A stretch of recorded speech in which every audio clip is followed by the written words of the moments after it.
I joined WinBank as a mortgage And originator. then, of Good course, evening, everyone. I think we're going to get started here. It's a non-for-profit. because you were, On behalf of the Mackenzie PTA, I would like to welcome you to the 2019 Meet the Candidates Night for the Eldred Central School District.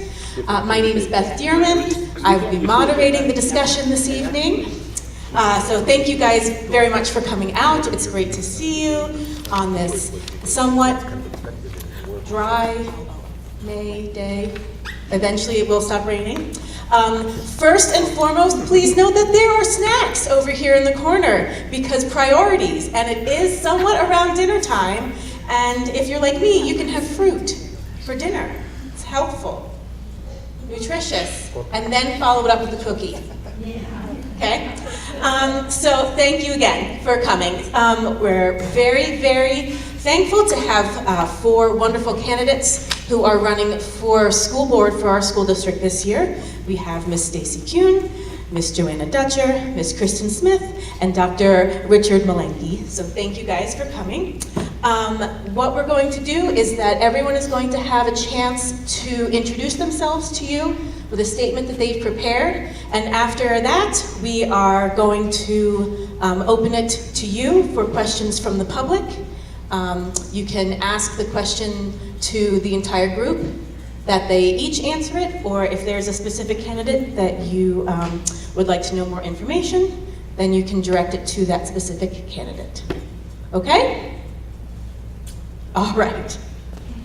Let's do this. All right, we're going to go in alphabetical order, so Ms. Dutcher.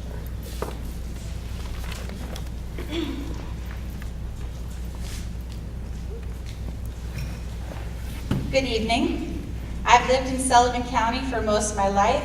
I've been an educator for 20 years, 19 of those years being in Monticello. I believe my strong education experience and leadership skills of being a mentor are required to tackle the challenges of present-day education. I'm certified in programs to help with student behavior, including bullying. I'm dedicated to addressing these issues for all students, teachers, administrators, staff, and community. I understand the moral and ethical obligations that come with a leadership position serving all involved within our school district. I'm also someone that has grown up with 3 forms of dyslexia, so I know what it means to struggle to learn. The fact that I get to be a part of this wonderful district and community makes me smile. I coach for the Eldred Little League softball team, the Twins. Coaching these wonderful students of Eldred is the highlight of my week. I have also been a board member for the local Cub Scouts, assistant coach for ASO, a den mother. I was appointed this past year on this wonderful school board, and I write a column for the Sullivan County Democrat titled Made in Sullivan County, which features Sullivan County alumni. I believe this district is a great district. We have so many positive programs and will continue to grow, and I'm committed to student growth in academics, arts, extracurriculars, and community involvement. Our school board has made some wonderful progress in not only getting us out of fiscal distress, but also to align our academics and move forward in a positive direction. I want us to continue to be fiscally responsible and that every dollar spent is spent on our students and making our district even better. I want to help bring back more sciences and math. I want to help build programs that scaffold off each other so that students build skills each year to mastery. I know that our enrollment numbers have declined, and I want to help rectify that. Why are there students leaving our district? How can we bring families here? I believe getting parents, student, faculty, staff, and community input would be a great asset as we continue our growth as a district and a community. I would love to see classes geared towards trades such as woodshop. Going to college is a great path to getting a wonderful career, but college isn't everything. Our students need to know that if they don't go to college, that doesn't mean they won't make something of themselves. We have so many Eldred graduates that are in a trade, such as plumbing, carpentry, and landscaping. We have graduates that went off to the military. These graduates are making wonderful lives for themselves and their families. We have students that go off to college. We have students that go off to Ivy League colleges. We have a graduate right now that's spending a semester in Africa because she wants to save animals and the earth. She was inspired to go to Africa because of the people-to-people program that was offered here. We have a great district and a great community, and we need to focus on all of these positives.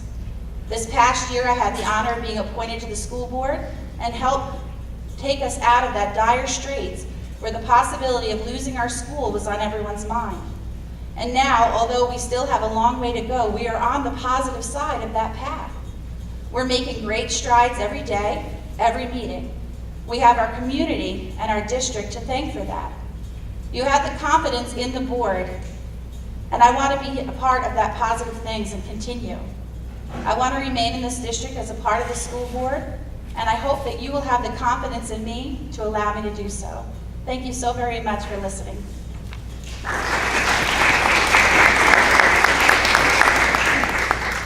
Ms. Kuhn?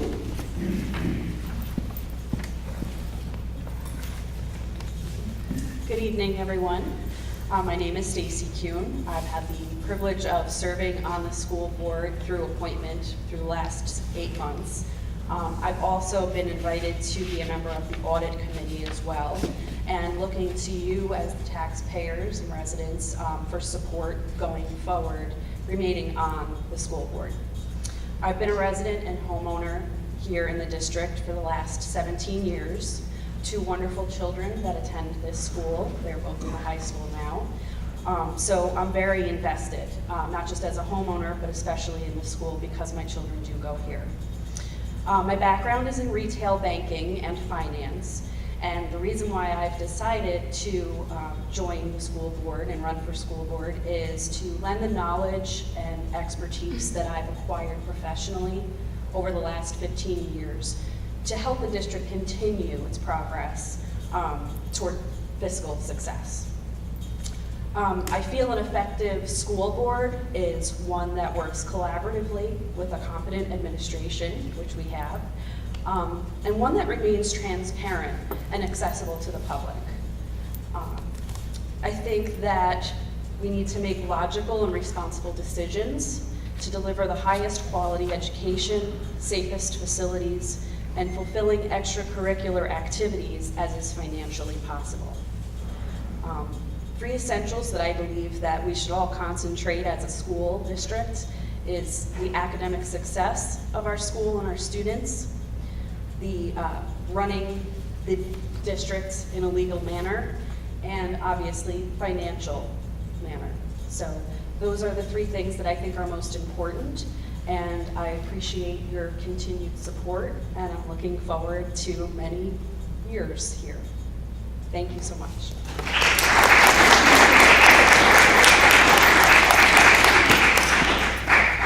Dr. Malenki?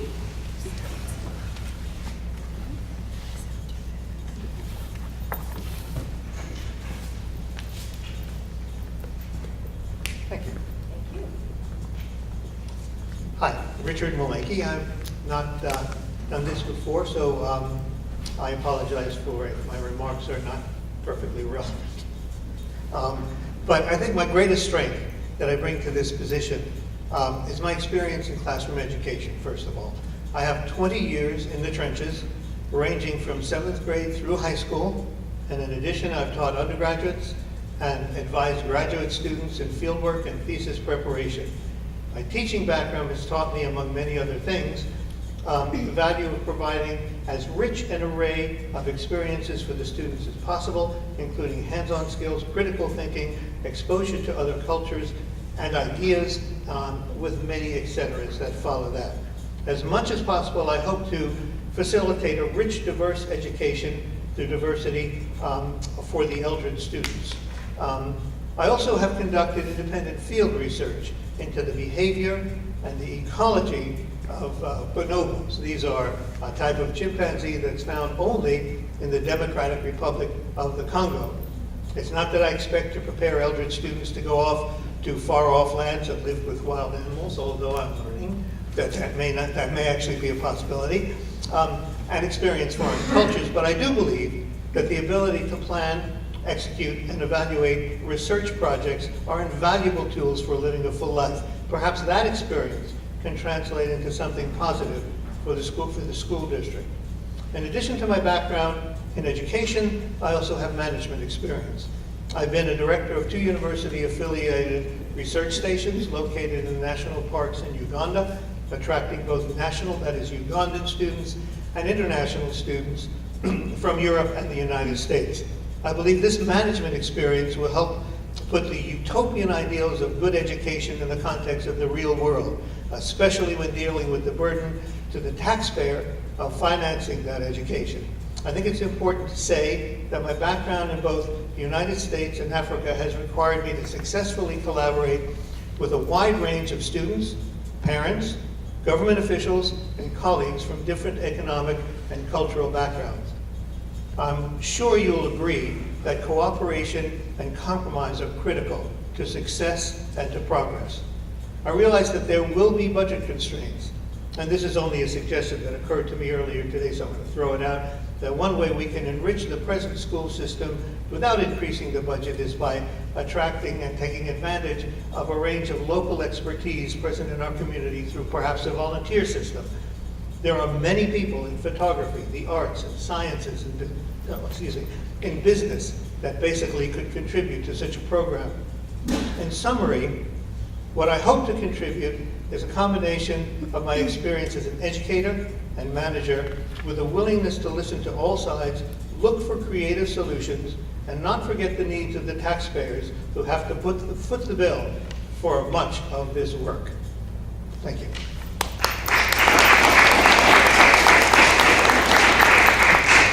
Ms. Smith?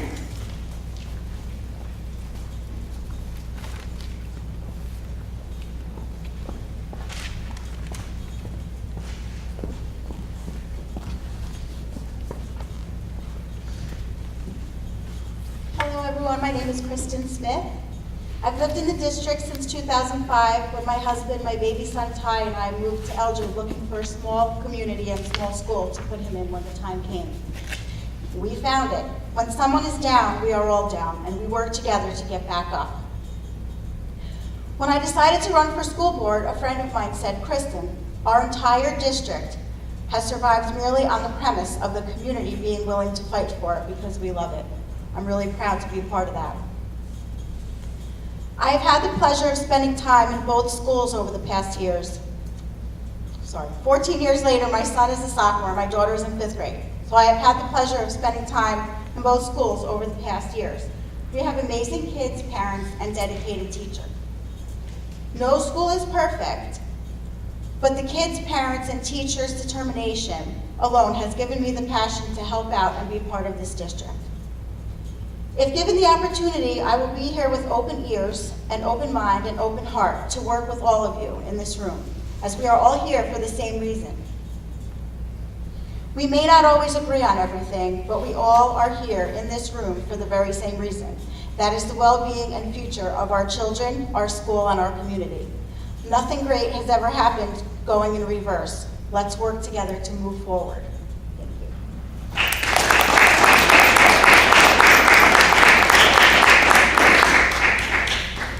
Thank you, everyone. So now is the time to open up the evening to the floor to the public. Sorry, it's been a really long week and it's only Thursday. So one more day, right? So if anyone has questions, anything that they would like to ask the candidates.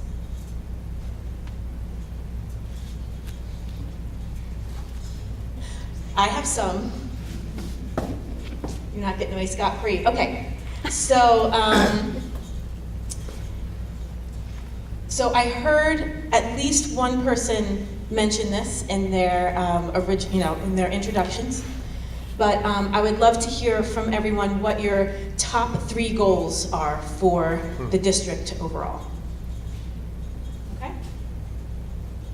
Want us to stand up? It's up to you if you want to stand. So to reiterate, my top 3 goals, obviously, as a homeowner and taxpayer in the district, is to make sure that we are making financially sound decisions. Not just to make sure that we don't have a burden on the taxpayers, but also to redirect the tax dollars where they're best used, which is the classroom. Another goal that I would like to see come to fruition is for our school to remain open for many years to come. That's something that I think is very important to a community.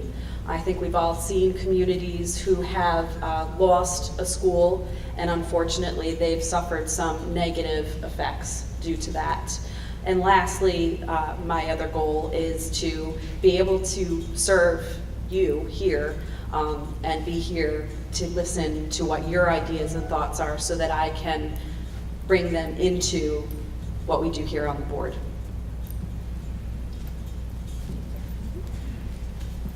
My 3 goals are not that far off from Ms. Kuhn. I would like to see us continue on the path of fixing our financial stability so that our buildings can remain open.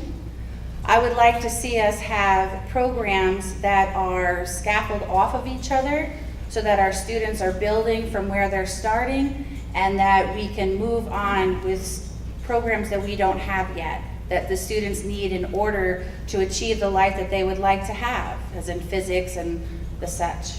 And I would also like to see us build a community where the students feel wanted and safe in the building, and that the community feels wanted into the district. That we should be sharing our outside and our inside and working together as one to make this the best district that it can be.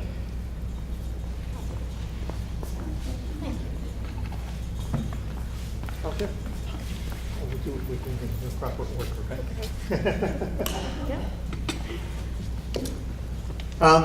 My goals, based on my experience, are to try to contribute to a quality education, a diverse education, enrichment of the curriculum, and especially because of my background in science education, which is important and more important as time goes on. I also want to be sure to pay close attention to, as you pointed out, the economic considerations and the burden that education might place on the taxpayer here. And if there are ways of avoiding increasing taxes and putting a greater tax burden on the people, we can find those and put our heads together and come up with creative solutions to enrich education without increasing the tax burden.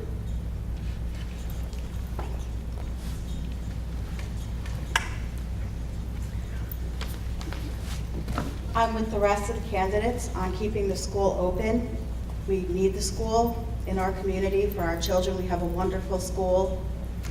Another thing I'd like to work on is a little diversity education, because our school is not very diverse. But when these kids get out in the big world, there's a lot of diversity out there. The world is changing so fast, and they need to be kind, and they need to embrace that.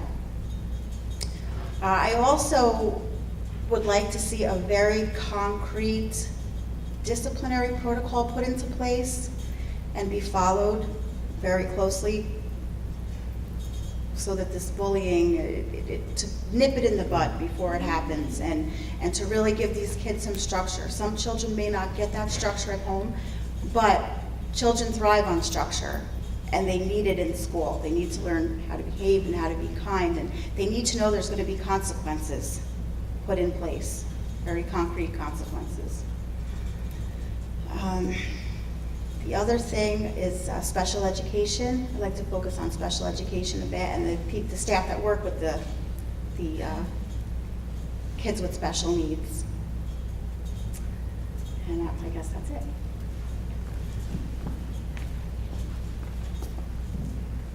Any questions from you? Ms. Kurtzman?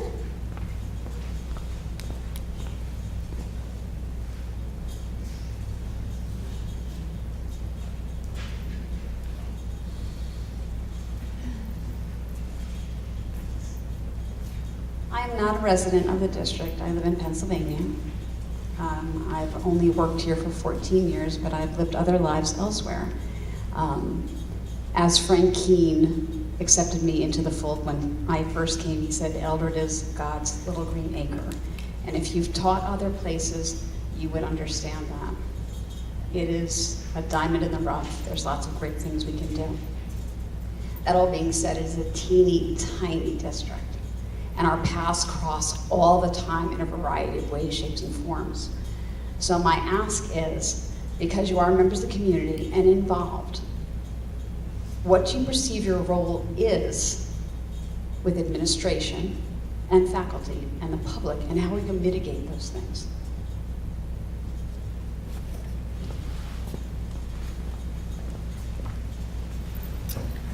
First, I'd like to say thank you for the question, Ms. Kurtzman, and also thank you for your service here over the past 14 years. We're lucky to have you. I think as a board, they need to, as I said, work collaboratively with the administration, and that means keeping the lines of communication open, not just with the taxpayers and the public, but also with the faculty and the administration. Open to suggestion for improving the education of our students and how we can best move forward as a district to ensure the success of our students once they graduate. I think that board members should be seen. They should be out there. They should be out there in the public. They should be out there at the student functions, because we are elected for the students. We should have open communication and should be transparent. We should be able to talk to the public, and if they have a suggestion, or a staff member has a suggestion, or administrator has a suggestion, that we bring it back to Dr. Morgano and we discuss it as a board and see where we can go from there. We have had a few suggestions that have come this past year, and we've taken them and we've really collaborated on them in a meeting and been able to take those further. I think that we are elected by the people, and we are there for you, for the students, for the faculty, the staff, and the administration. And we should be able to be open about that. And if you happen to see me in the store and you want to talk about something, I can't reveal something obviously that's discussed in executive session, but I should be able to have a conversation with you and us speak like adults, and that's what I'd like to see us do.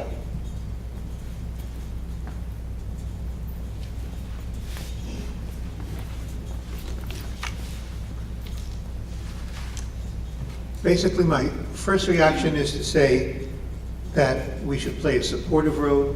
We should play a role where we are open-minded and listen and do whatever we can to help the administration accomplish the goals that they desire, that they want to accomplish. But I have a question. When you said something about mitigating something, I missed what you meant by that. What are we mitigating? In a very small district where you come from across paths of each other in the district, in school, at X, because so-and-so serves on the board and he fixes your car or she tutors your kids, it's hard to separate and keep safe and confident boundaries. Mm-hmm. So that's why I said about mitigating those different pieces of your life Right. for the service. As best that I can, I would try to keep those, if there are conflict of interest, recognize them, and do my very best not to let them interfere with a decision that fundamentally affects the education of the students. That's the number one goal. If what we do can improve the education of the students, that's what should be done. And we should help the administration accomplish that. Oh, Ms. Kurtzman, what a wonderful question. Thank you. This will be difficult in a small community, and I've really thought about this. We wear a lot of hats in a small community, and we all know each other in a small community. When you don't know your business, somebody else does.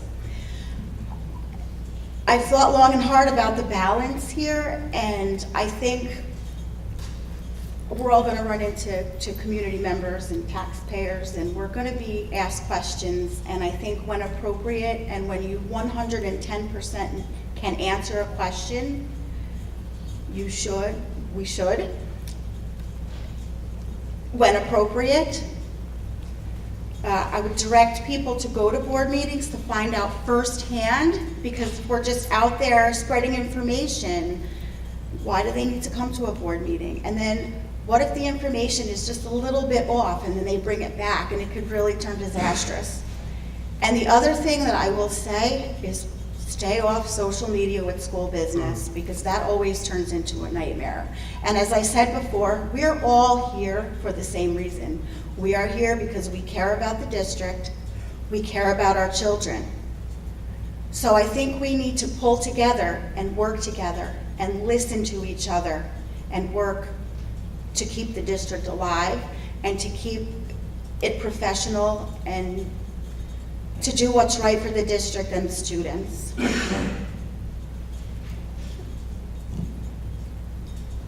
Any questions from the audience?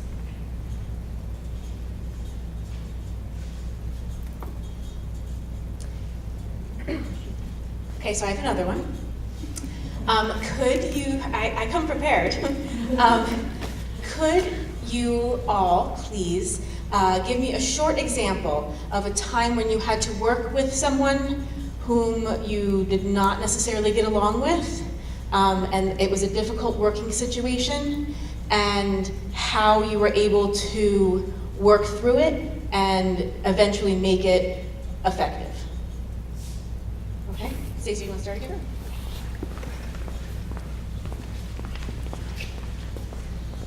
So also in my professional experience, I've been a manager of teams of 7 or more, and part of that is working with people that you don't necessarily always see eye to eye with. In the past, what I've felt has been the most effective way of making sure to mitigate those kinds of situations from becoming a personal issue is to focus on the goal.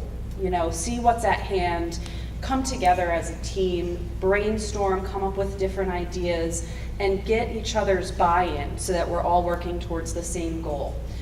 Because at the end of the day, it's really about the kids, it's really about our districts, and personal agendas really should not come into play. It's counterproductive and it's detrimental to our students. Thank you. That's actually an interesting question, and I'm trying to think about some different situations. And I know that I've been through, in personal life and work life, have met my fair match of people who will, you know, try and get my goat, as the saying goes. And I've tried not to rise to that, and I think, what is this actually going to do? Is this going to be productive, or is this just going to be an ongoing battle?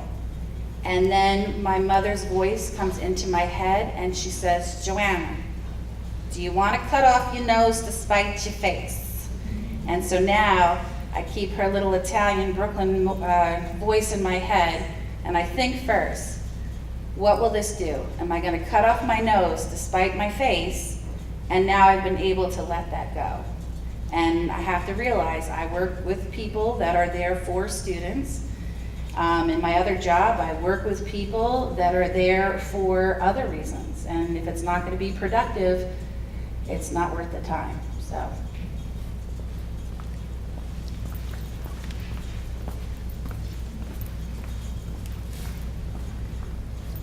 Having worked in research stations, they're like small communities, but very small communities.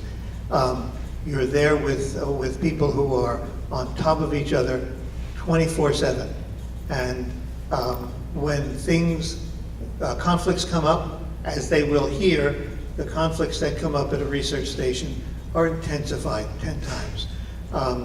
And the solution really is only, as others have said, keep your eye on the goals. Keep the goals in mind. The goals, in this case, the education of the students, and the health and success of the school district. Those are the things to keep in mind. And if those conflicts negatively affect the school district or the students, then you choose the students over the conflict. Just keeping the goals in mind. That's the only thing you can do. I'm in agreement with Richard. The children come first. Wherever you go, whatever you do, you're not going to get along with everyone 100%. We all have different personalities. We all have different upbringings. But the good news is, we all have something in common, so I think it's really important to try to find that common ground and work with it and build on it.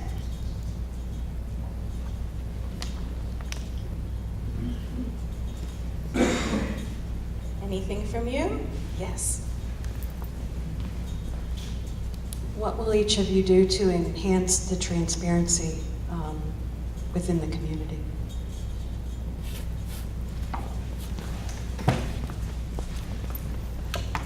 Mrs. Wade, thank you for that question. It's a very good one. Again, I think transparency is definitely key in making sure that the school board is successful in its job to help the school district.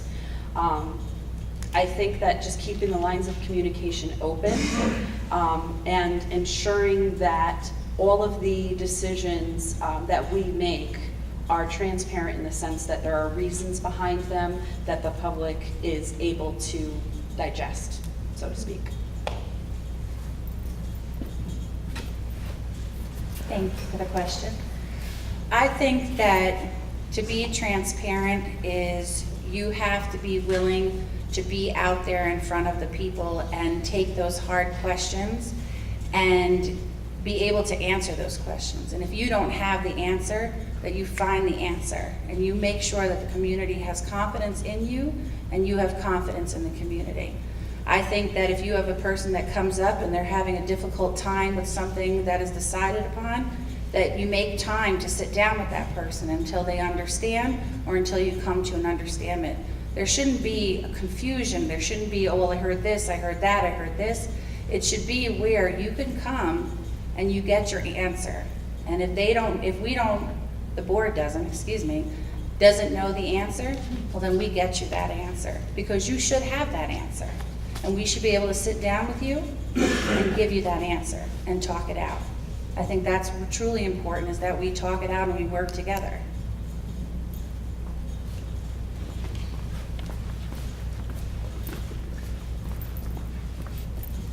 I don't have a great deal to add other than to say I certainly agree with everything that's been said. I've tried in all of the positions that I've had, management positions. I did forget to mention one thing, that at the last school that I worked, I was the chairman of the science department. And that required a great deal of rather difficult communications with some faculty members from time to time and so on.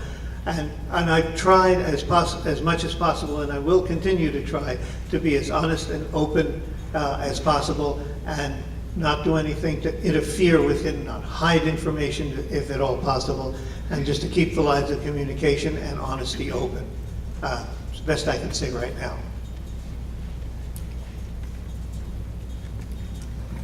So they've all covered it. But it's hard to be last sometimes. Transparency is so very, very important. And it's so important for trust in the community, from the community. Even more importantly is facts, is learning the facts. And the best way to learn the facts is to come to the board meetings or even to watch the board meetings after they come out. If there are questions after that, you should be, feel free to either call the school, contact a board member, and if, like Joanna said, if the board member doesn't know right off the bat, they will find out for you. And just break it down for the public so that they know exactly what you're talking about in the board meetings.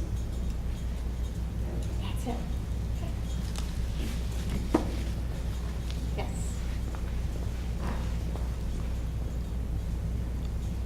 Everyone knows why why our district is in a recovering phase.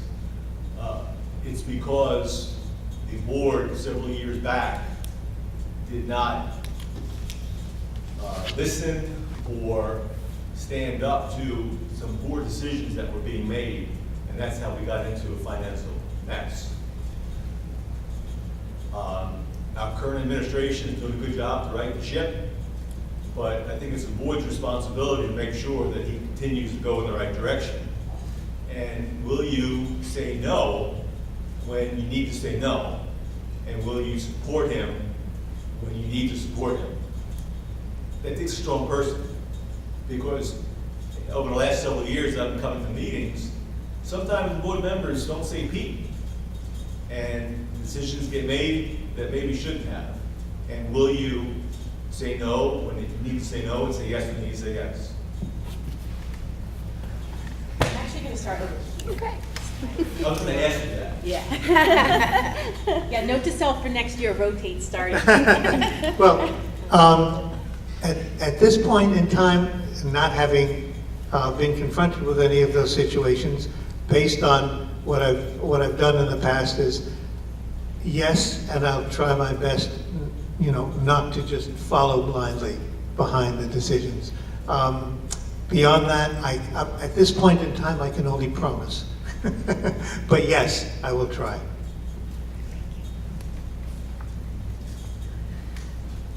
Guys, I can completely understand your frustration. It's not something that's been swept under the rug, but all we can do, like I said, is move forward from here. I'm not a yes person. If something isn't right, I'll definitely challenge it, because that's my father's daughter. That's just my personality. So yeah, I could promise you that too.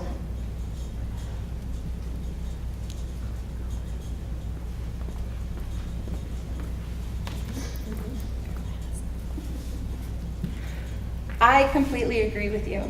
I think that, well, not completely, I don't know all the ins and outs, but I know that we were in great distress. And this year, we have moved on to a positive path.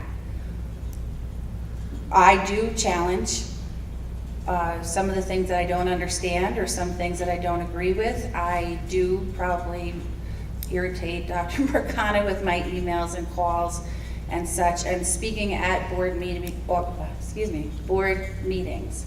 I am also an owner of land. I'm also a taxpayer. I don't live on that land because it's not livable as of right now.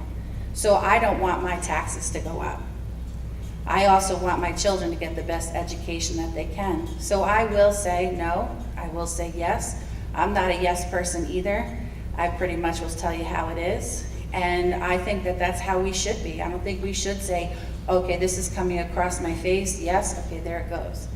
I read and reread, and before I come here for the meeting, because of my disability, I have to read those notes and make sure that I understand it before I say yes or say no. I don't vote for anything unless I truly agree with it.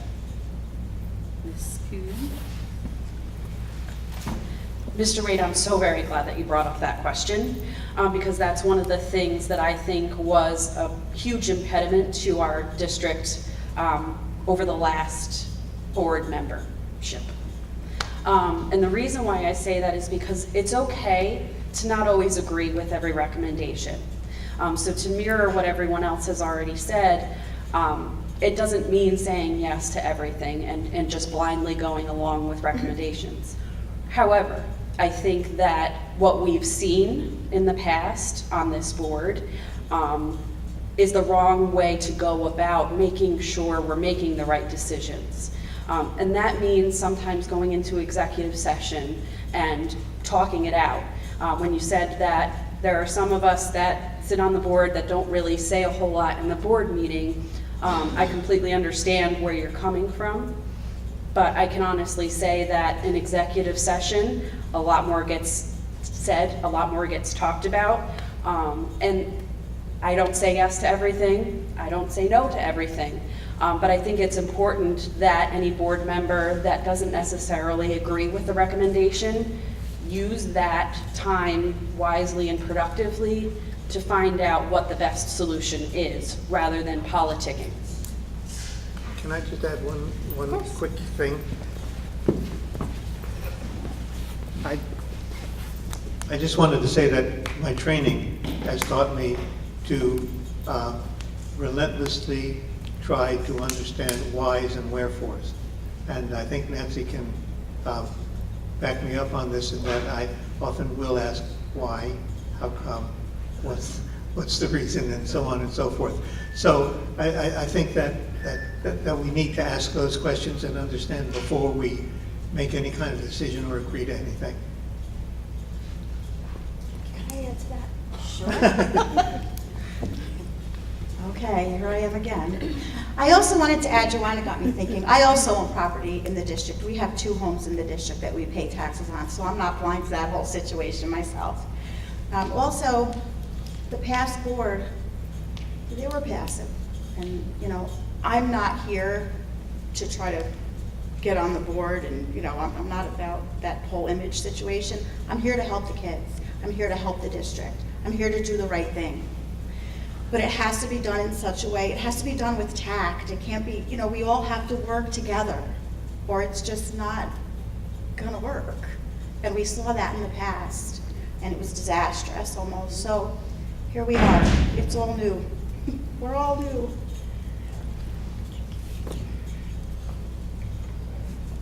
Any other questions?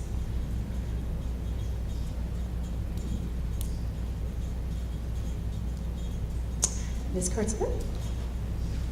I probably can say it from here. I can use it as my teacher voice. Teacher voice, okay. Teacher voice. So serving as a board member, you're volunteering your time, which is a lot in the short term and over the span of your appointment or your election time is incredible. So thank you for your considering that and for serving in the capacity. That being said, we all come to our jobs, our vocations, and our applications with a hope and a dream and something we envision. What is your one bright, shining truth that you would like to bring to Eldred, academically, fiscally, or otherwise? Well, thank you for stealing my question, Ms. Kurtzman. Kristen and Melissa. Okay. Thank you, Ms. Kurtzman. I know this sounds a little corny, but I'm really all about it. I just want everyone to be kind. I want the students, it's a tough world that we're raising our kids in with the social media and their, you know, it's just a whole hard world we're raising our children in, and I just want these kids to learn to be kind, no matter what their background is, no matter what their family dynamic is, just be kind. Also the teachers and the administration, just to everybody get along and be kind, have smiles on their faces, not be stressed out at work. We have wonderful, wonderful teachers and they're doing their best. My children are both getting a fantastic education here. They wouldn't leave this district. They love their teachers. I guess that's it. Just be kind. I think at this point in time, I would say that my one great hope is to contribute what I can based on my experience, which is, just in a few words, the importance of science education, independent thinking, and a respect and love for the truth. And if we can help to instill that in the students to a greater extent than it has, and is probably already there to a great extent, then I think we've done a good thing.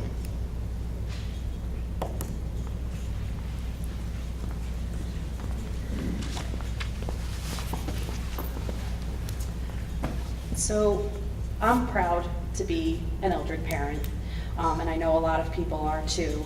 And because of that, I think the major thing that I would really like to see is for Eldred to become the model of excellence for other districts in the community, or in the county. Like I said, I know I have pride, and a lot of us do, but I really think that I'd like to see our graduation rate increase. I'd like to see our children being successful in the community and outside of the community once they decide that they are ready to leave. But yeah, just really be the model of excellence for other schools. I guess mine would be that I would like to see the students feel valued for the career that they choose to go into. I think we put a lot of push on going off to college, and A lot of our students want to feel that they're valued because they want to go into a trade. I have quite a few students that come over and help me fix some things in my house that I rent, and they're wonderful. And they all ask, I would love if we had like a wood shop, or I would love if I did this, or I would love if I would learn some career-ready stuff, like changing a tire or something like that. I would just love for that to be just as important as them going off to college, and to feel valued for that they want to become a plumber or a carpenter or a landscape, to do that kind of work, it takes skill. And I feel if they feel valued for that path that they want to go, I think you're going to see more kids graduate, because they know that that graduation is going to take them to a path of happiness, doing what they love. And I think that that's all you can really hope for.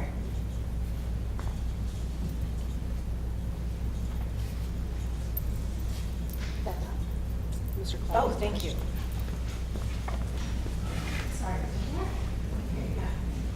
I was hoping not to have to speak tonight, but there is one thing I have to say, and I have to ask everybody a question.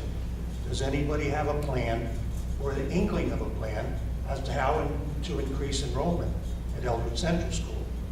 Because my belief is no amount of money in the world is going to save a business that's going out of business just by increasing the price of product. You have to have a product that people are willing to buy. Does anybody have a plan or an inkling of a plan? Start doing this.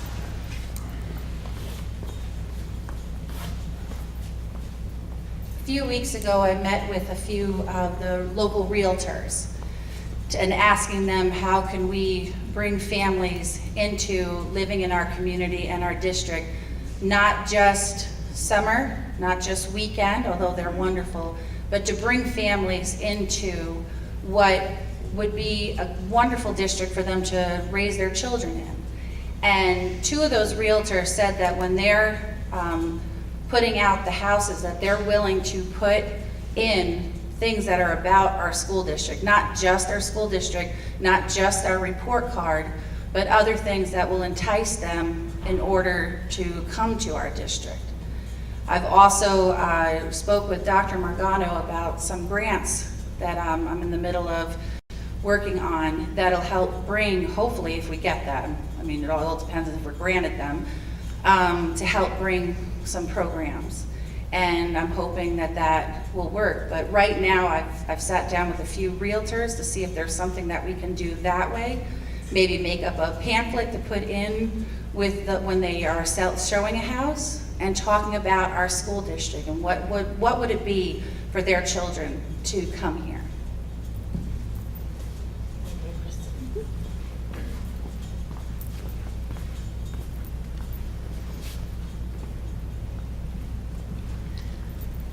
Mr. Clark, hi.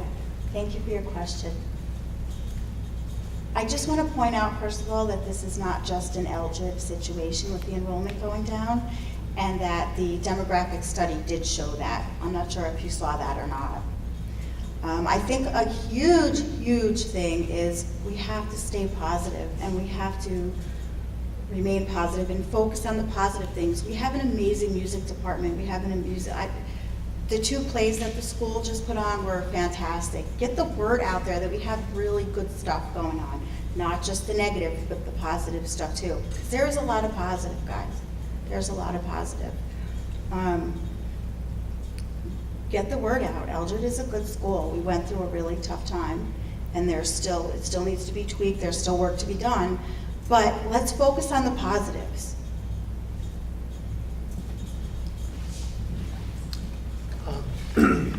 I have to be brutally honest. I'm a new kid on the block, and I do recognize the importance of your question. I can say that much, and I can say that anything I can do to improve that situation, working with those who have more experience in the area than I, to make that happen, I will put all my effort into cooperating with that.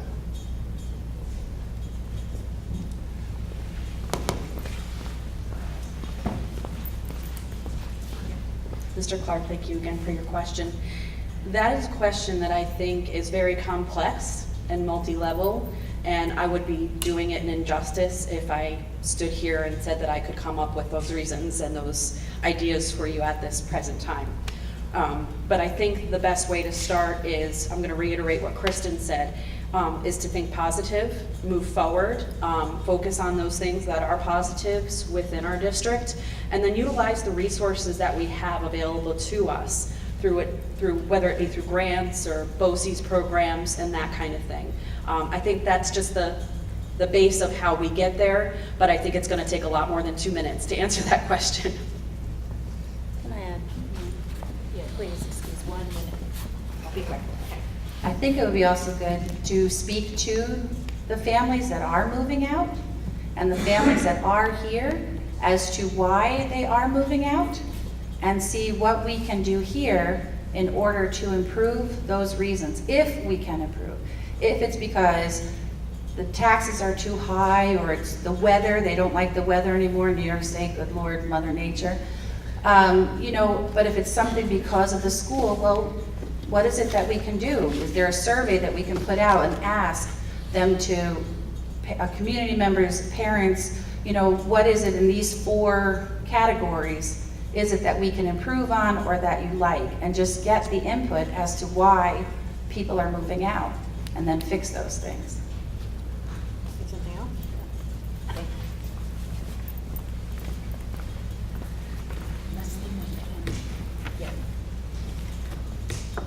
Also, if we have a board that works together, really together with the administration and the community, we'll be able to kind of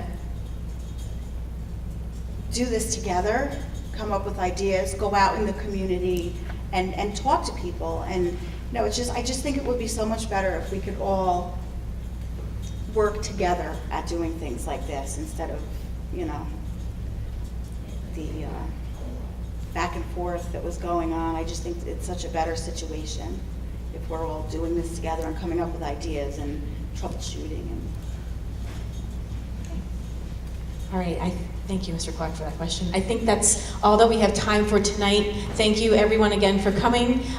Thank you to you for your time and your efforts, and good luck in the election.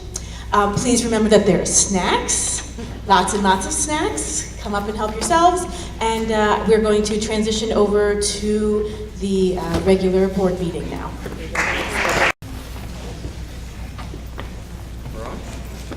Welcome to the May 9th Board of Education meeting. Please join me in the pledge. I pledge allegiance to the flag of the United States of America and to the republic for which it stands, one nation, under God, indivisible, with liberty and justice for all. You may be seated.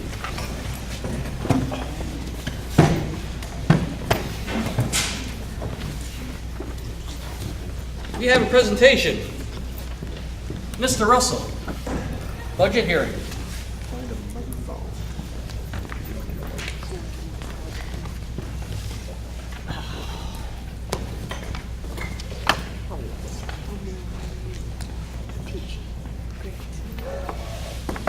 All right, so this is our yearly budget hearing, which is required by law, where I will present to you the 3-part budget, and you will have a chance to ask any questions that you have on the budget afterwards.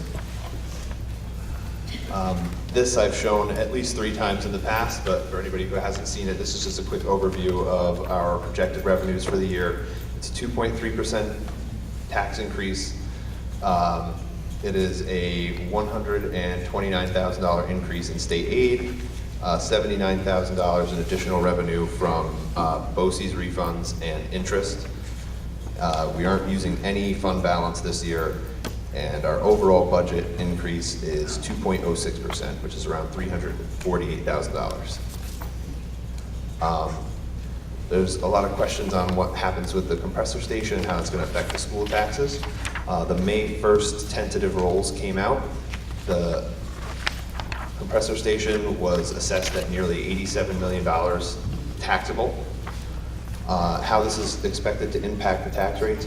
I've actually already done all the formulas and calculations based on the May roll. That could change in July, but if those numbers stay the way that they are now, I've already calculated the rates, and it is decrease in taxes of 9.62% is what you should see on your tax bills. That can change from person to person depending on if there's any changes on your individual property, but overall the district will pay 9.62% less, which will be paid for by the compressor station.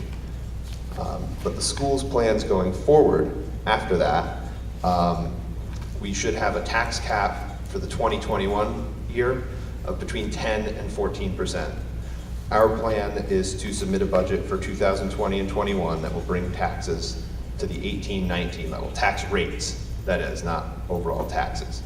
A large portion of this new revenue is going to be set aside to cover challenges. There will almost certainly be a challenge from the compressor station. My understanding, although I wasn't part of the negotiations, is that they're not content with an $87 million valuation, so they're going to fight that, is my opinion on that. So we'll put some of that into a tax cert reserve. The following are just a few charts to show kind of where we fall on our taxes per $100,000. This is in market value compared to the rest of the county. Currently, in 18-19 will be the third lowest. 19-20, the coming tax year, will become the lowest paid. And then I do anticipate that in 2021, that taxes will go up back to the 18-19 level. And these will be on the internet for anybody who wants to download, or we can get you a copy of it if you'd like. This is just a list of our tax increases over the last 7 years, and it shows that we're keeping in line with inflation. Our plans is by the end of this, it will come to an annualized rate of 1.72%. Inflation will have been an annualized 1.76%. We're not trying to gouge our residents. The increase is largely going to be borne by the compressor station. This is the three-part budget summary. So what we have here is an administrative. This is your principals, your superintendent, the business office. It's a 1.83%. All of these are contractual raises. There was nothing really new put into the budget for that. Program increased by $347,000, and I'll get into what happened there. And capital remained around the same too. That $31,000 is the result of an energy performance contract that's coming due. We'll pay one half. We normally have 2 payments in a year, but it's paid off in fall. So we won't make that $31,000 payment. So on the administrative side, all contractual, supplies and equipment accounts being held at last year's funding levels. Regular school supervision, if anybody looks at it, it did increase. The principal has a higher salary, but less in benefits, so it offsets. There were no additional employees added. In programs, we're adding a special education teacher. The approximate cost, I figure, is $95,000. That assumes step 3, and I always assume a family plan because we don't hire based off of a health plan. School resource officers, that's $95,000. And additional transportation expenses. These are due to a shortage of drivers. It's going to cost $160,000 in outside contracts. This is assuming I don't find drivers. We're hoping to find drivers. These courses are partially offset. We have fewer BOCES placements. I'm happy to report that our alternative education placements, we had 6 last year. 1 had left the district, 3 are graduating, which is good. That's what you want to happen. So there will be 4 less students there. And potentially, we should receive an offset if I receive funds from the state. We've been in contact with Aileen Gunther's office. We're very hopeful. We don't have a written commitment at the moment. But it does sound like we may get some money. So why are we adding a special education teacher when we had just recently made cuts? Well, at the end of 17-18, we lost a member of our department that was not a part of those cuts. We chose not to fill that position this year, but that has become untenable. Every child deserves a quality education. And if we can't provide it for them, we have to place them outside of our district. Currently, we're placing a number of students outside of our district that really we could service here if we had filled that position. So we're going to refill that position. It's not restoring any of the cuts, it's restoring a position that had left last year. And this is going to allow us to keep our students here in the district so that we can provide them with the appropriate education. And at the same time, over time, it's going to save us money because that's less that we're going to have to pay out in fees to a BOCES or some other organization, and we get to keep the students here. So it's really a win-win situation on that. With the SROs, safety is a very high priority here. We're adding them because we have a very large geographic area. Over 100 square miles our district is. We've had calls to the police that have been answered in 1 minute because there just happened to be a cop down the road. Sometimes they could be out near Narrowsburg, and it could be 20 minutes or 25 minutes for a response. In the event of an emergency, that would be a very dangerous situation that we wouldn't want to put our children in. So we feel that it is a high priority to make sure that we have an armed presence nearby so that in the event, the unlikely event of an emergency, but if it does happen, we know that the response time is going to be immediate. What are we doing about the driver shortage? Well, we've advertised new positions and offered a signing bonus to any new drivers. If anybody knows anybody who wants to do driving, send them our way. We're also advertising in the papers, we're advertising on social media. We have had a number of responses. Altogether, I'd like to get 4, 2 to replace departing employees and 2 to pick up those contracts that I spoke about earlier that could cost us $160,000. We will help anyone who's interested in preparing for their CDL test. The shortage is affecting the entire area. When I was trying to get a student to their placement, I called up Rolling B. They didn't have people. They said, we're short on drivers and we can't get anybody to do your run. So it's the school districts all around. All of the business officials are having trouble finding people, and so are the contractors. And the capital expenses, they're just decreasing due to a decrease in debt payments. We're also postponing any repair projects, any capital projects. I'm not doing them this year, knowing that I'm going to have more money next year.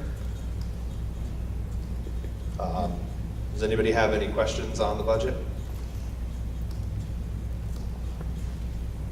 Speaking to the public. Speaking to the public? Do bus drivers get any benefits? Currently, they do not receive any benefits. They can get health insurance under our health insurance.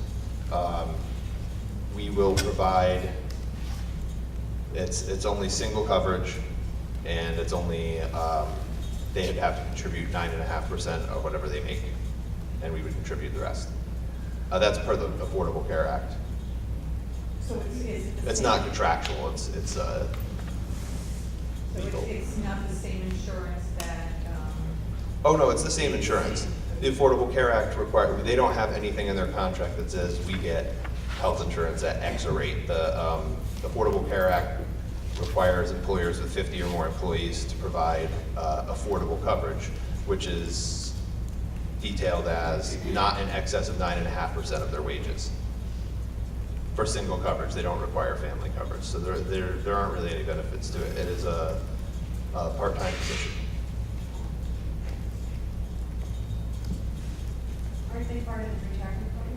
Yes, they are. Well, that is a benefit. They are part of ERS, and they do get sick and vacation days, or sick and personal days, I apologize.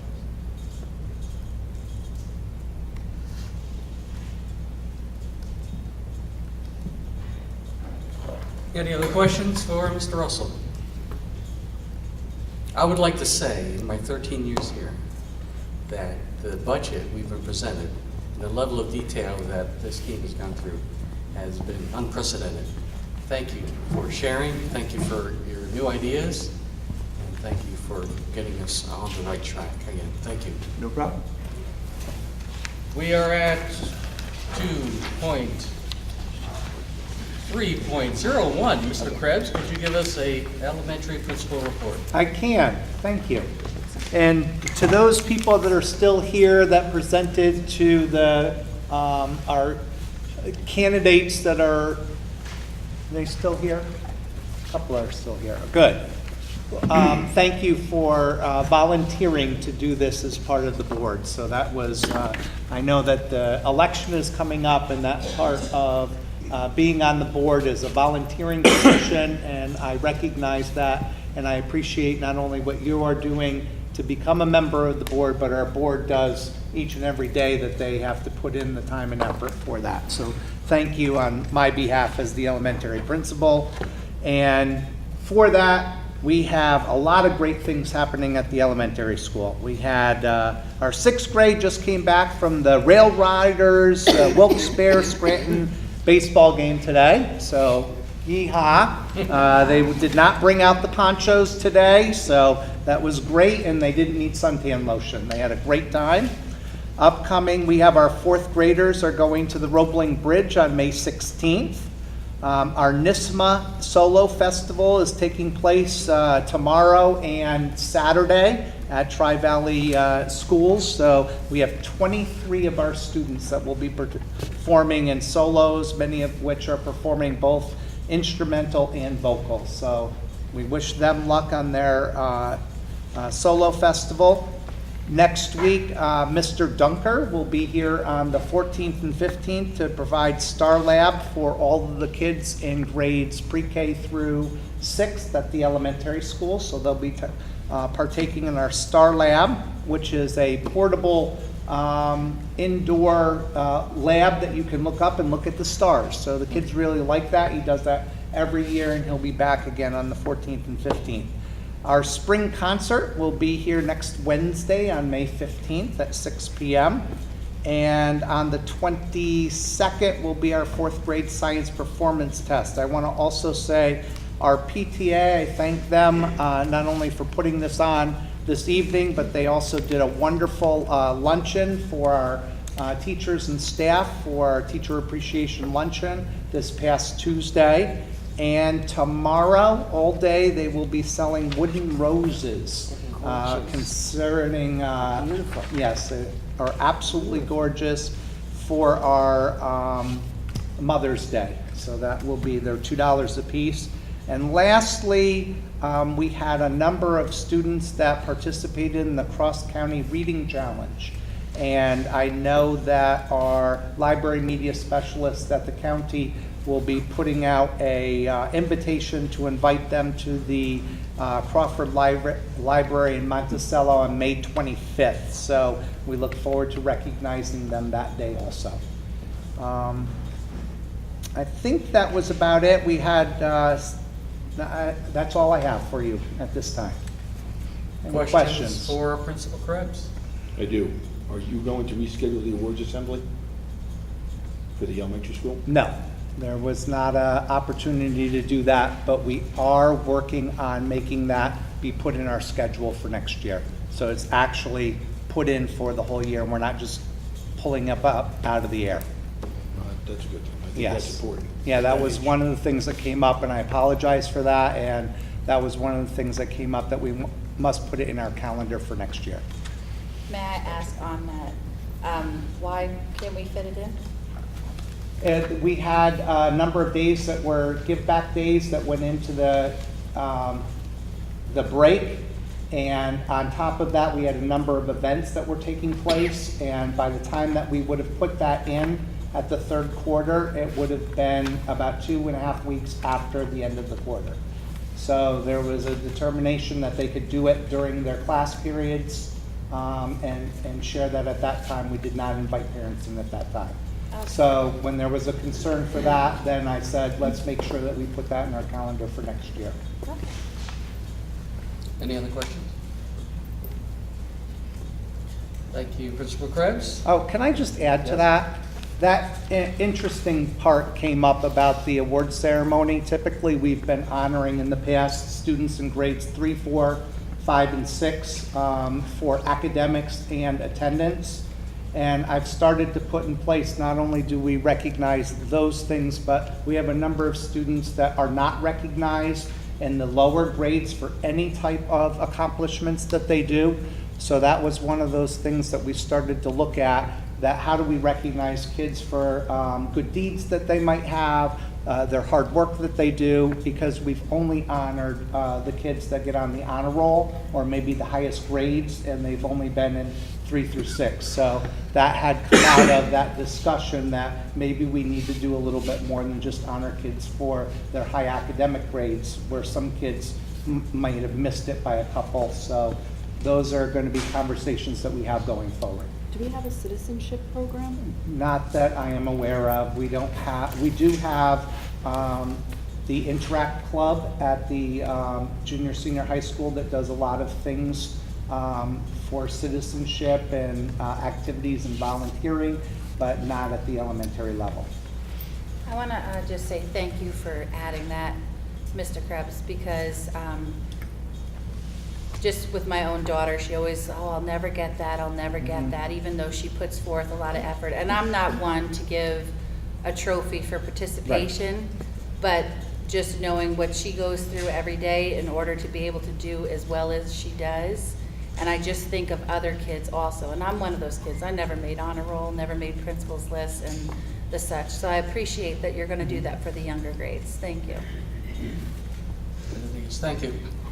Any other questions? 302, Ms. Maxson, do you have a report for our middle and high school? Yes, thank you. Our 7th and 8th grade state assessments in ELA and math are completed with some small glitches during ELA time, but the math tests went very well. The glitches were not ours. They happened at the state level, and we have science coming up in a couple of weeks. I'm pleased to say, and you will hear about it later in the agenda, that our interviews for a chemistry teacher were very successful. At the last board meeting, we honored Hannah Rowlands for winning 2nd place in the nursing program for our region. Weekend before last, she went to the state competitions in Syracuse, came back thrilled, did not place, but said she wouldn't have traded the opportunity to be there and see everything that goes on statewide. She said it was so amazing to meet kids from Long Island, from New York City, who have other kinds of opportunities than our kids do, while she also had some opportunities in her program that they never had. So it was a wonderful experience for her, and I know that when she graduates in June, she's very far ahead for what she wants to do for a living in nursing. Week before last, we invited Dr. Doloff, who is an assistant superintendent at Sullivan County BOCES. She was with us for 3 hours to train our department chairs, 712, as evaluators.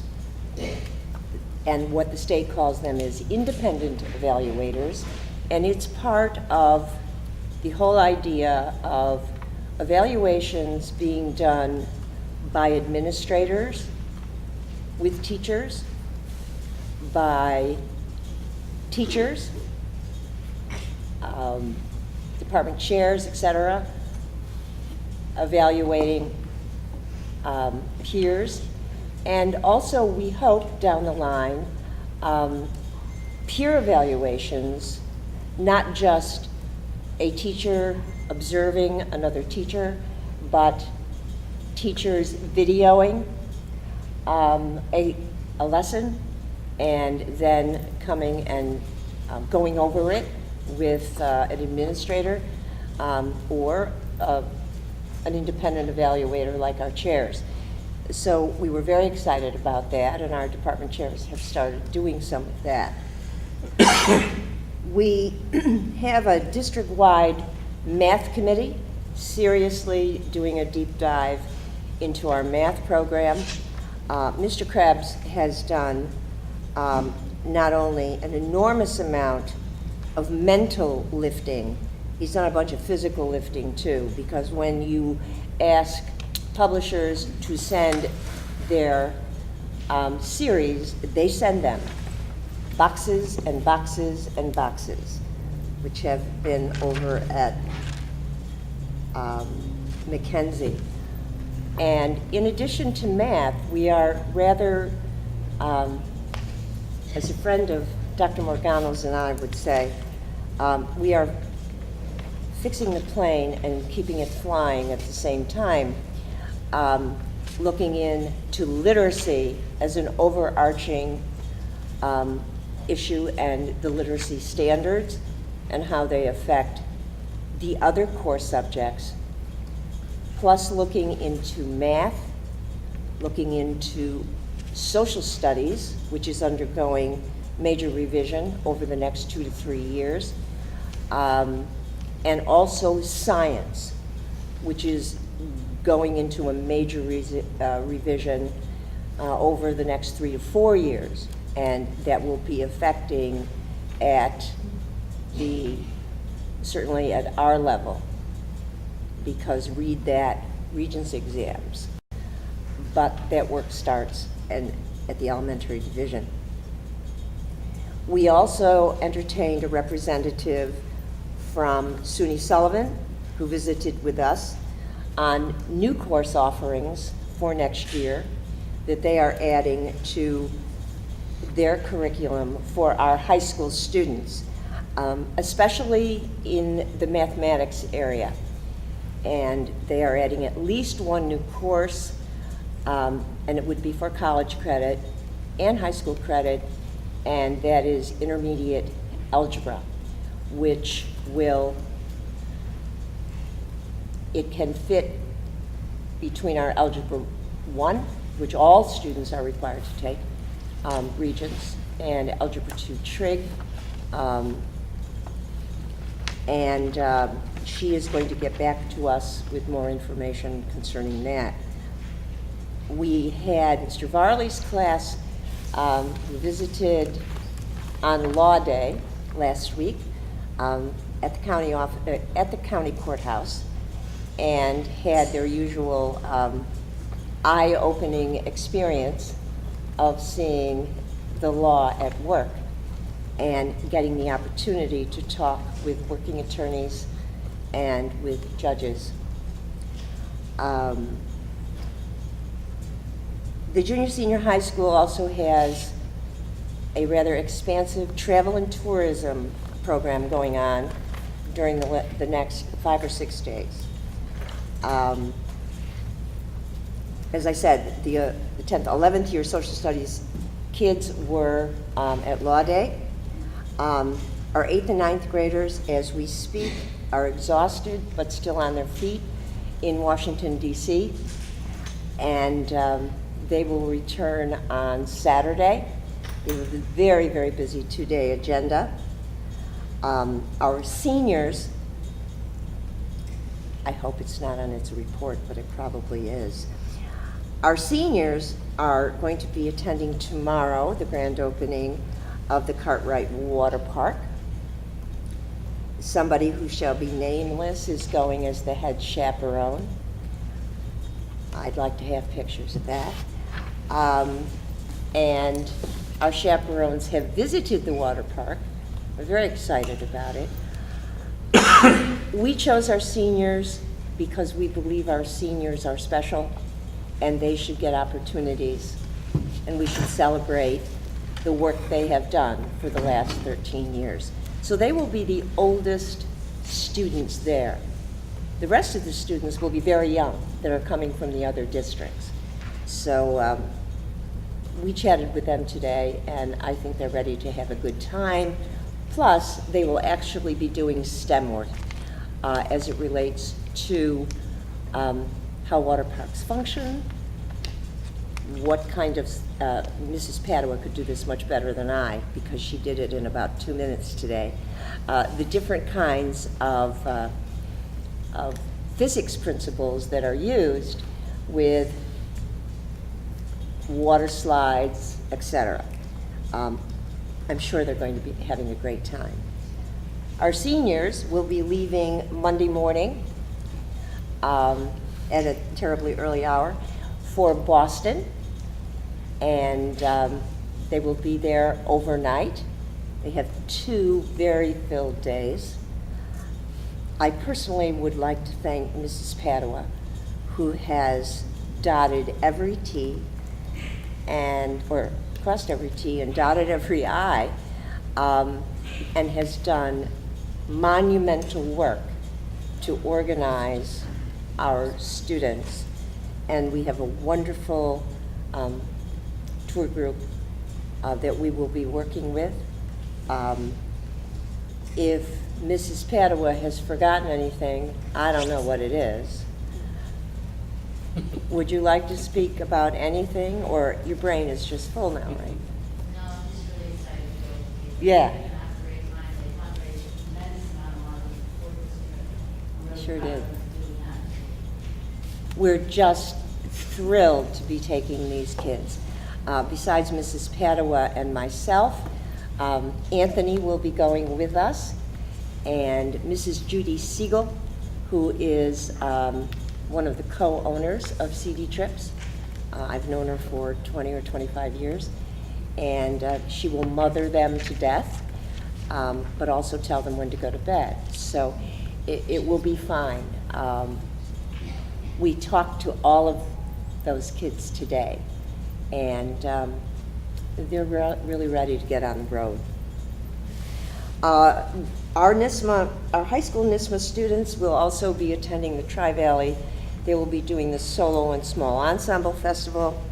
We have approximately, I think it's around 30 or so of our high school kids who will be playing solos. And then an additional, and I'm not sure, Sarah, if I've got this right, if it's somewhere around 5 students that are doing all-state auditions. And that would be some sophomores and juniors. Movie night is being sponsored tomorrow night here at GRM by our Interact Club. The admission is a donation, and you get lots of popcorn. The 2019 prom last Saturday was absolutely, totally fabulous. The tradition that you have here at Eldred of the promenade at the junior senior high school is beautiful. I've never been in a school district that did that. And it was just wonderful to watch. We then went to Catskill Mountain House. The meal was magnificent. Tremendous amount of thanks to Liz Stringer, to Mrs. Padua, Mrs. Osett, Mrs. Zub, Mr. Jennings, who practiced the names of the couples coming out for promenade for about a week, and Mr. Van der Ems, and John and myself. Dr. Morgano and I enjoyed dancing very much. What the dance is called is still a great mystery to us. We have no idea, but we just followed the kids. So we're busy, and our last day of classes is the Monday, the 17th of June. And we just put out the test schedules. So we have a lot of end of the year things that are coming very quickly. Thank you. Bill for report. Any questions for Principal Maxon? Thank you very much. 303, Mr. Russell, do you have any more to report? I only have one additional thing. At the beginning of the year, we had, Dr. Morgano had sent out a letter urging parents who were qualified to sign their children up for free lunch.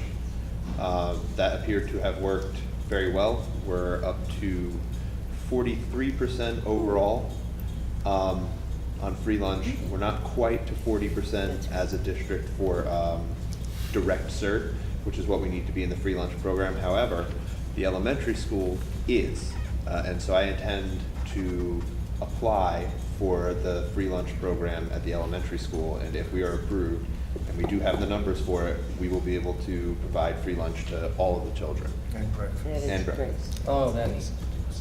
The high school will send out a letter again, and hopefully it'll be as effective. We're only 1% away, I believe, at the high school. Wow. And then the entire district can have it.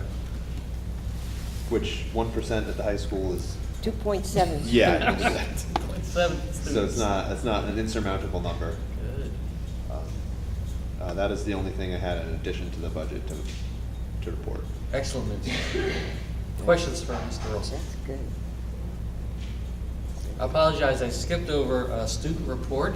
Hannah Jennings, do you have a report for us? Yeah, I have Mr. Gaskins too. Okay.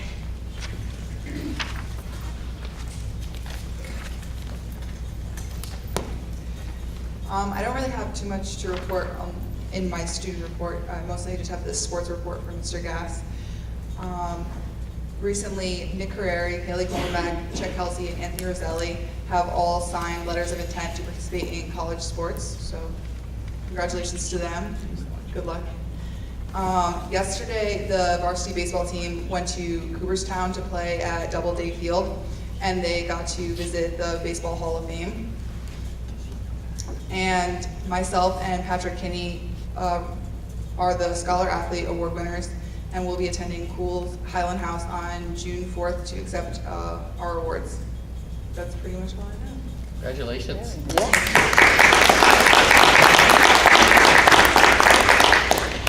Any questions for Hannah? 304, Dr. Morgano, do you have a report for us? Sir.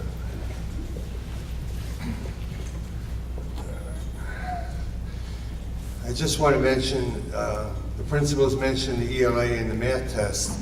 I believe the ELA, we're up to 95% participation, and the math is probably going to be around the same. We had declined in our participation for various reasons, and I've encouraged parents to have their children participate so that we can know as a district where we need to go and for individual students to get the academic intervention they might need.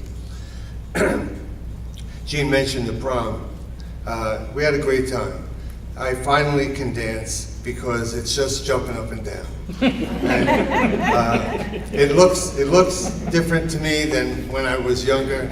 My wife says, you never dance with me, but you dance with Mrs. Maxon. There is a video somewhere. I guess that'll be used at some opportune time. Sure. I got it, don't worry. You got it. As the principals mentioned, we're in an initiative to improve literacy and mathematics. And as I told the staff today, my goal is for Eldred to be the #1 school in the county and beyond. And we have the staff, we have the parents, and we have the children to make that happen. And I don't think we have to do a lot of work to get there. I think we're on the road already.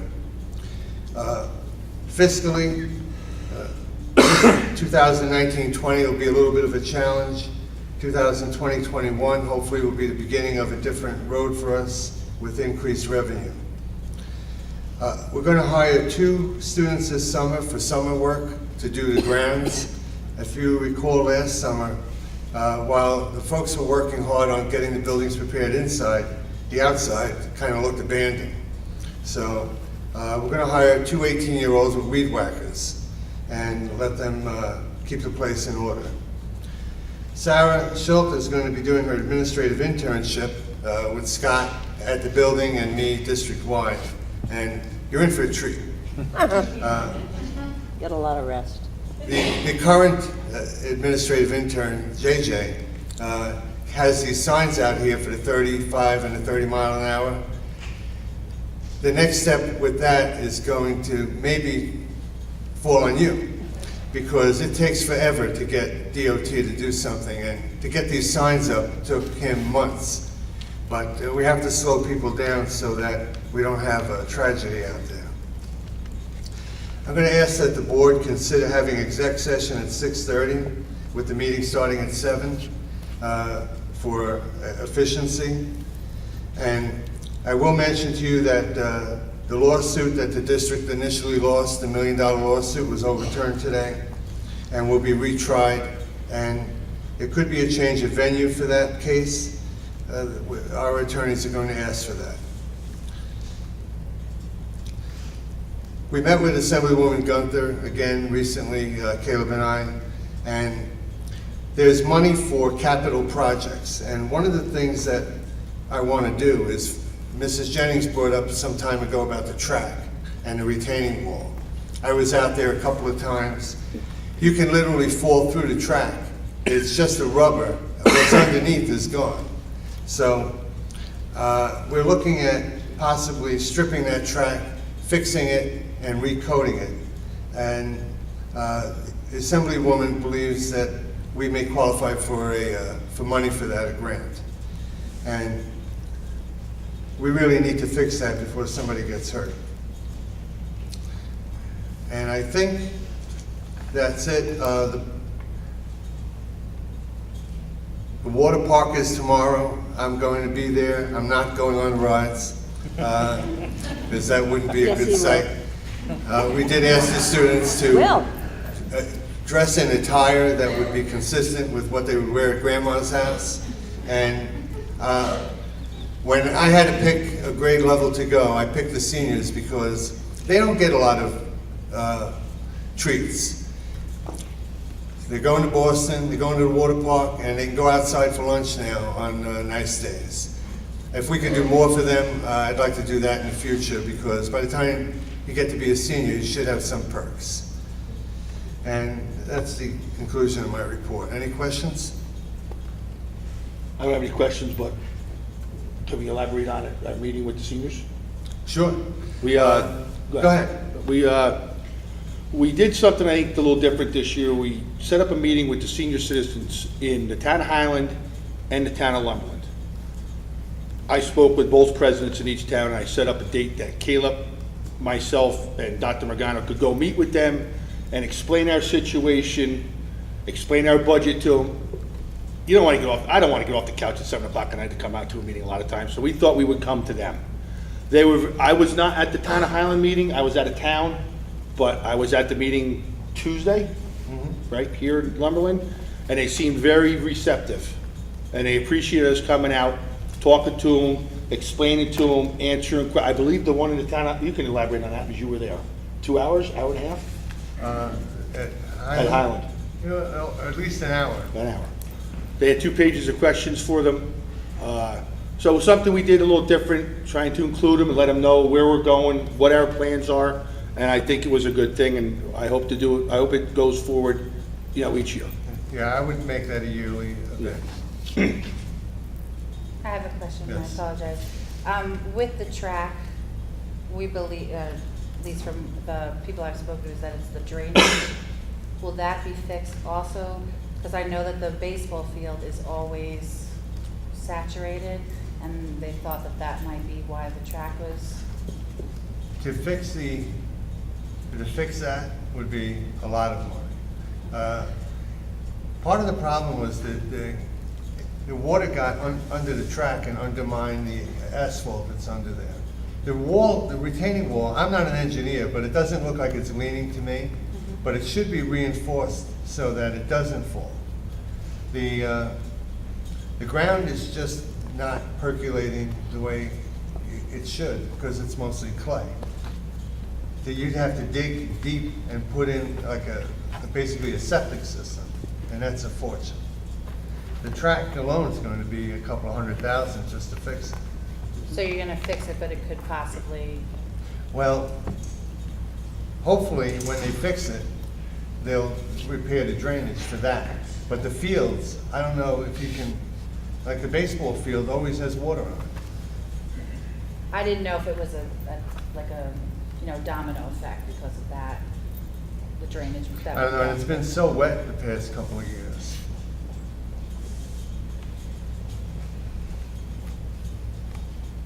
The speed limit signs, so is that, They put those signs up, they're never permanent.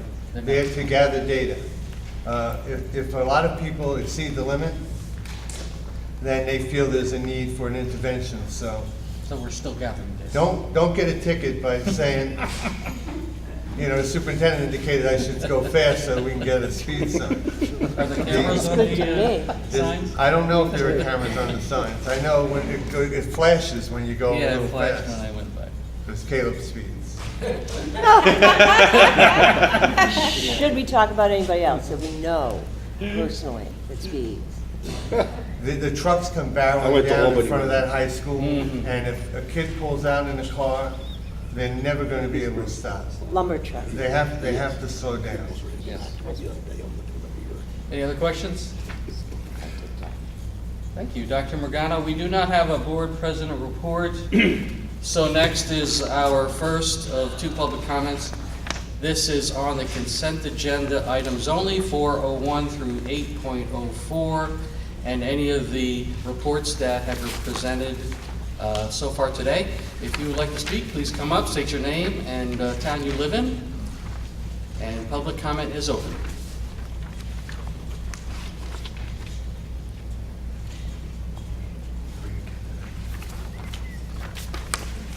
I have two quick questions.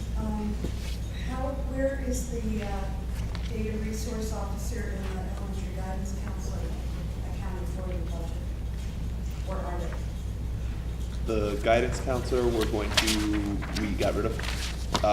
We're going to fulfill that need with our current staffing. The data resource officer, I believe we're doing the same. Well, they haven't clarified exactly what that person does, so I can't fill it if I don't know what it is. But that is not currently in the budget. Okay.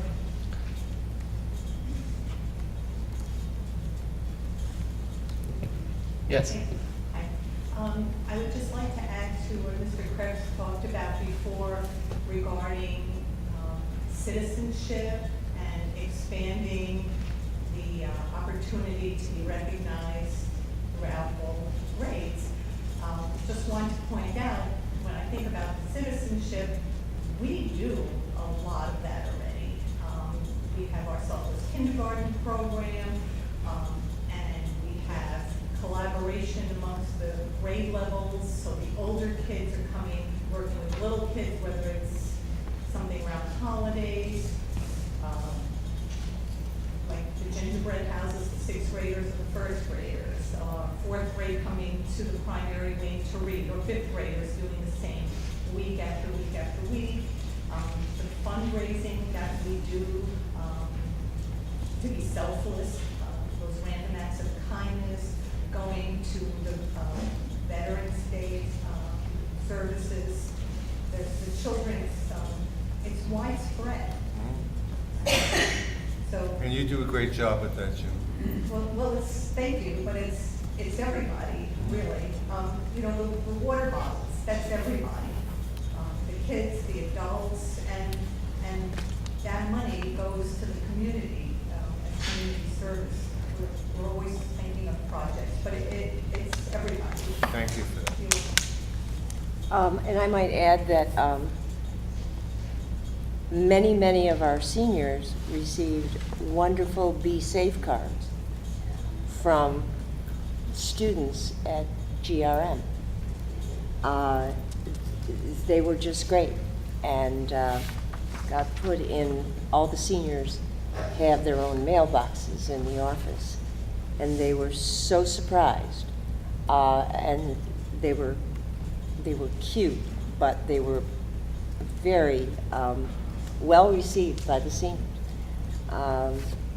telling them to have a great time and be safe. Very good. Ms. Smith, did you want to comment? Yeah, I have a question about the tax increase. doing? It's been brought to my attention that our track that was built too small. It's like it's so wrong, I don't know too much about it. But I was wondering if we're gonna take care of that situation. It can't be expanded. It was built less than regulation size because there wasn't sufficient space for it. Any other public comment? Hearing none, I make a motion to approve consent agenda 401 through 8.04. Do I have a second? And discussion.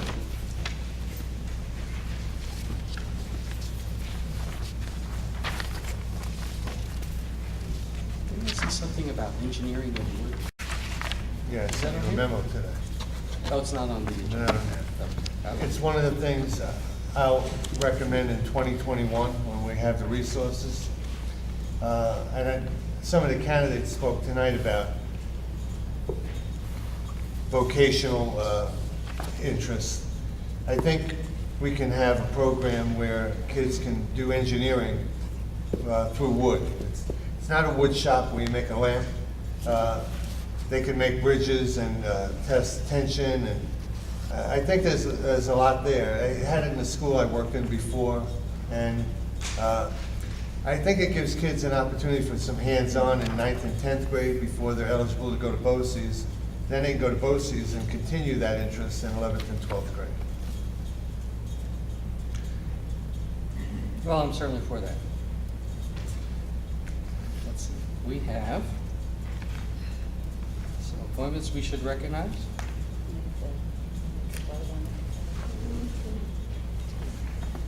Yeah, I guess we'll. No other comments? Yeah. Yes, are we up to that? We're. Aaron, Before the vote? Wade, let me try this. Tukowski? All right, I'll get it. Aaron's our new chemistry teacher beginning in September. And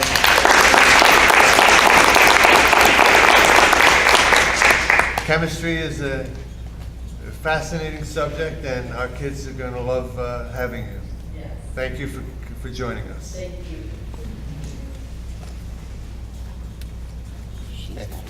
Any other recognition?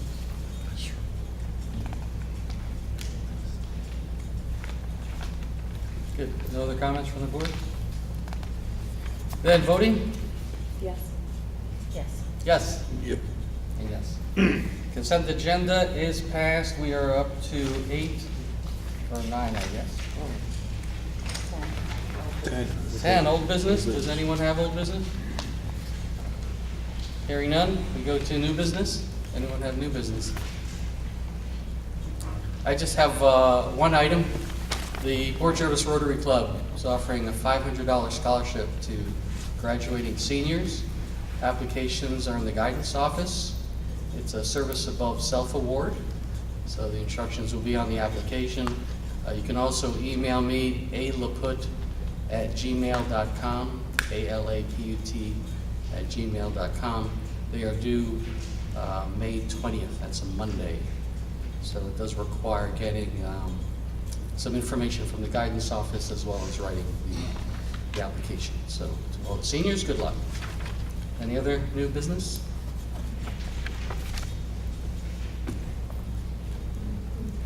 Okay, so I am going to read the rules of order qualification of voters. This will take a walk on. Do we have, is that now or at the executive? No, this we can do now. We can, okay. All right, I have a walk-on motion, a request for bereavement extension. Be resolved, the Board of Education of the Eldred Central School District is authorizing the request of bereavement extension due to extenuating circumstances for Karen Tuso. Be further resolved, Mrs. Tuso contractually is entitled to 3 days. This would extend to 3 more days. The bereavement will not exceed a total of 6 days. I'll make that motion. A second. Any discussion? Voting? Yes. Yes. Yes? Yep. Yes, unanimous. Thank you. And the others are for later? Correct. Okay. All right, so I have a page or two to read. Anyone needs to take a break. Recommended action, the board president will review the meeting rules of order and the qualifications of voters. A, during the public comment portion of this meeting, each speaker should identify himself, herself, and state their town of residence. B, speakers need to be acknowledged prior to speaking. C, questions must pertain to the propositions, one question at a time per person. The moderator reserves the right to close discussions. E, voting will take place on Tuesday, May 21, 2019, at the Eldred Junior Senior High School in Eldred, New York, between the hours of 11 a.m. and 9 p.m. F, qualifications for voting. 1, must be a citizen of the United States. 2, must be 18 years of age to vote. 3, must be a resident of the school district for 30 days or more preceding the date of the vote. G, must be one digital scanning voting machine. Registration books will be divided by last names. There will be information available pertaining to the ballot on display. H, the closing of the voting will take place at 9 p.m., May 21, 2019, providing all present have been given the opportunity to cast their ballot. I, the custodian/inspectors of the vote will oversee the registration and voting. The custodian/inspectors will verify all results of the voting. 1102, the president of the Board of Education will read the call of the meeting. Action. Notice is hereby given that a public hearing of the qualified voters of the Eldred Central School District, a school district in the state of New York, located in the counties of Orange and Sullivan, will be held at the Eldred Central Junior Senior High School in the Eldred Central School District on May 9, 2019 at 7 p.m. prevailing time for the presentation of the proposed budget for the following school year. Budget will be available for review no later than May 7, 2019 and thereafter at both school buildings and the school district office. Notice is further given that the annual meeting of the qualified voters of the school district will be held at the Eldred Junior Senior High School, Eldred, New York, May 21, 2019, between the hours of 11 a.m. and 9 p.m. prevailing time, at which time the polls will be open to vote by voting machine of the following items. A, adoption of the following proposition. Proposition number 1, school budget. That the Board of Education of the Eldred Central School District is hereby authorized to expend $17,196,500 during the 2019-2020 school year. Adoption of the following proposition. Proposition 2, Sunshine Hall Free Library. That the Board of Education of the Eldred Central School District is hereby authorized to levy taxes annually in the amount of $50,200 and to pay over such monies to the Board of Trustees of the Sunshine Hall Free Library. C, election of Board of Election member. The qualified voters of the Eldred Central School District are authorized to elect 3 candidates as a member of the Board of Education to serve at large a 5-year term beginning July 1, 2019 and ending June 30, 2024, a 3-year term beginning May 21, 2019 and ending June 30, 2022, and a 1-year term beginning May 21, 2019, ending June 30, 2020. Voters may select 3 candidates or submit a name on the line for a write-in on the ballot. The candidate with the most votes will fill the 5-year term. The candidate with the second most votes will fill the 3-year seat vacated, and the candidate with the third highest number of votes will fill the 1-year seat. At this time, the district treasurer and the superintendent will answer questions pertaining to the propositions during this period of public comment. 1201, public comment. Ms. Smith. I'm just curious what's going on with scoreboards in high school. With the what? Baseball, Scoreboards. Scoreboards at high school. Are they repairable? Do we need new ones? I don't know, I'll look into it. What's wrong with them? What's that? What's the matter with them? They don't work. They don't work. Well, Never? then I guess they need to be fixed. They either fixed or I know some of I didn't know that. maybe donating them. All right. And I know the sign on the tennis courts also needs to be redone. Because that's all faded and can't be read anymore. So you'll find out if they're in new repair or if we need new ones? Yes. Thank you. Public comment is open. Mr. Clark? Any topic? Yeah, this is any topic. Okay. Pretty good at the membership, and since the seniors are going to Cartwright, and a few of the teachers want everybody to be aware, public relations director at Cartwright is an Eldred graduate, 1997. He worked very hard, commuted from Mount Morris to New York City for 20 years, and he came back to Sullivan County. So if you run into him, he's going to be the most gregarious guy in the room. Please say hello to him. All right, thank you. I've met with him a couple of times, and he is, as you said, very nice gentleman. Perfect guy. Yes, he is. Public comment? Yes? Just to reiterate what Mr. Krebs said about the award ceremony that's going to be on the 25th at the library, at the Works Library. It's an actual Sullivan County Book Festival. It's the first one. It's taken a lot of organization, and it's going to have authors and illustrators there to sign books. I know the Faculty Association gave money towards it. All the school districts have. There's going to be lots of activities. They have a new reading garden outside with outdoor furniture and comfortable things for the kids to sit in and read that they're going to dedicate as well. And so it'll be a great time. It's all day from 8 to 5. And during that time will be the different ceremonies where the Miller is going to award reading. There's reading log all year long. We have right now, our school alone has read and logged 1,803 books at the elementary. That's great. So for the longest time, we were in first place from September until January, and then I went and bragged at one of the library meetings that we're one of the small schools in the district, and we were winning, and then they all fell. So now the biggest Sullivan West Elementary is winning with like 4,000, but they're like 4 times as tall. So we're doing great, and some of the kids we've gotten, when they read, their name went into a raffle to get a gift card, a $10 gift card for Amazon to buy more books if they would like. And 5 of them during the school year went to students, 2 at the high school and 3 at the elementary. And so they'll be awarded there as well, and their names will be brought up. But lots of fun activities. If you have nothing else to do on, or if you have something else to do, I'll be there on the 25th. So it's a great day for literacy and reading authors and illustrators. So. What time frame is that 1,803 books that they were Oh, read? it's from approximately the end of September until now. And I do almost 2,000, I think there's going to be 2,000 books by the end of school. That's a good goal. So that averages to approximately how many books per student? I don't know, but fifth grade, Peter has read the most. And we averaged it out for our fifth grade year read and gone. Thank you. Public comment? Yes. Just to put it on the record, as Teacher Appreciation Week comes to a close, just wanted to, on behalf of myself, the PTA, the community at large, just say thank you to the district's teachers, because you guys are really awesome. My children love you. We love you. Thank you for everything you guys do. Thank you for moderating. Public comment? Hearing none, I make a motion for executive session to discuss student grading. I'll second that motion. And voting? Yes. Yes. Yes? Yep.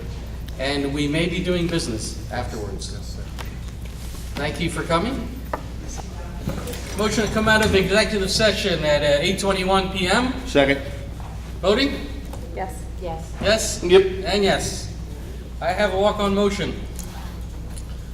Student academic grades authorization. Be resolved that inasmuch as there is no board policy addressing appeals of grades and the authority to change a grade based upon investigation and a valid basis thereof, therefore, the board hereby delegates authority to the superintendent of schools and to the high school building principal to fully investigate grading issues and complaints, including consulting with teachers or other professionals, sources in an advisory capacity in his or her discretion, and to change a student's grade based upon the results of such investigation if, in his or her opinion, the grade is inconsistent with the student's scholarship and academic qualifications. Do I have a second?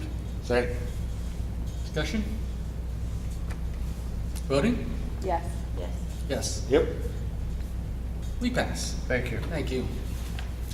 And make that motion to adjourn. Second that one. Voting? Yes. Yep. Yes. Yes. Yep.